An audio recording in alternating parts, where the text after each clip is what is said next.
৬৬ জেলার কোন জেলায় বাংলাদেশ টিম নিরাপত্তা পাবে না। কিন্তু বাংলাদেশ ক্রিকেট টিমের অপরাধটা কি? বাংলাদেশ টিমের ফ্যান ফলোয়ার আমার জাঙ্গিয়া চুরি করছে। কিন্তু ভাই আপনি তো কোনোদিন জাঙ্গা পড়তেনি না। আরে বেডা, কিছু একটা কই এত দোষের তলে ফেলানো লাগবো। আগামী ২৪ ঘন্টার ভিতর যদি বাংলাদেশ টিম আমার জাঙ্গিয়া খুঁজে বাই করে না দেয়, তাহলে বাংলাদেশ টিম বয়কট। কারণ যেখানে সেখানে দেয়া বাংলাদেশ টিমের ফ্যান ফলোয়াররা জাঙ্গিয়া চুরি করে বেড়াইবো, এইটা ড্যান্ডি হেলালের ফ্যান ফলোয়াররা কখনোই মাইনা নিব না। কিন্তু ভাই সামান্য একটা জাঙ্গিয়াই তো, এটা নিয়ে এত কাহিনী করে কি আছে? কাহিনী করার কি আছে মানে? ডেন্ডি হেলালের জাঙ্গিয়া ওইটা মিনিমাম ৫০,০০০ টাকা বেচতে পারতাম।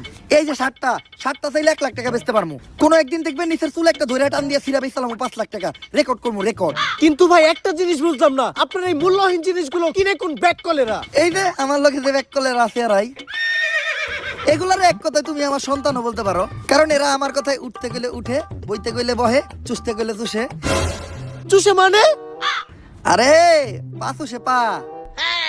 আর তুমি যেটা ভাবছো ওইটাও।